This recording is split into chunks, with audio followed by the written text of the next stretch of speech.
Hi, how's it going out there, splitboarding.eu? This is Will from Spark R&D. We're here at ISPO 2019, showing our splitboard bindings and accessories. New for this year, compared to what you guys saw at this time last year, is our updated crossbar clip. These clips, I will just show you how they work first.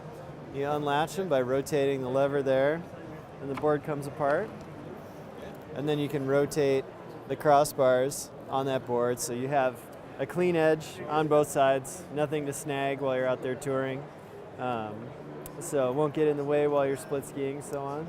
These clips have a set screw adjustment here, so you can adjust the tension, how much it clamps the board together, so you can deal with the variability of different snowboards, and or if the shape of the seam isn't quite right, it'll help pull the board together and eliminate any issues that come along with that. To go back together, the same process in reverse. Slide the board together, rotate the lever to lock it, and you are ready for shreddy.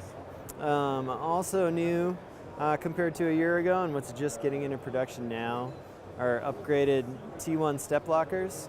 We added essentially a locking position within this in both the heel locked and the unlocked version. So the whole idea with that is even if while you're touring around and not using the heel locker, if something's to bump this, it is stuck in that position either way. So it's not going to accidentally lock on you while you're out there. With the binding in place, so with that, as you can see, you're touring normally.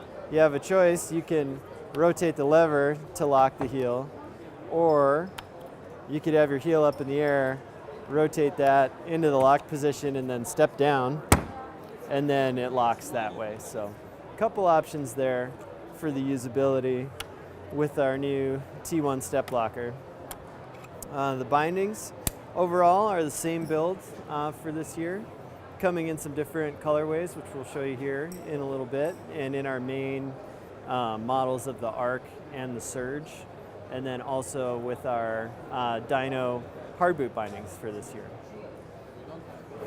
So if you would define exactly the target group for the Arc, sure, as well as for the Surge this binding, would be pretty interesting. So here we have our Surge binding.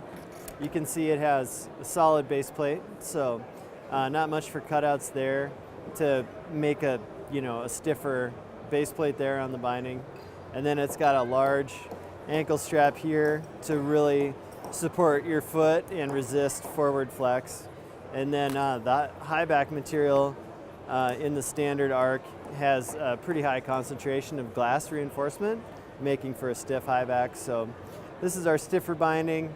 This is for generally our bigger, powerful riders wanting to go fast, making fewer big turns, so on. Whereas the Arc, by contrast, we have the cutouts in the base plate to shave some weight, gives it a little bit more flex there.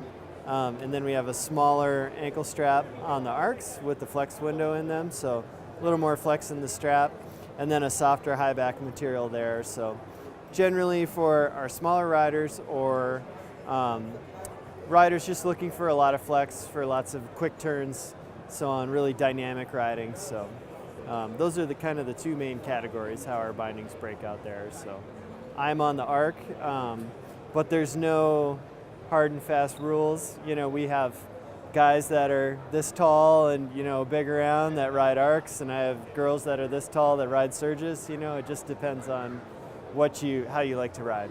All right. Thank you very much. Thank you.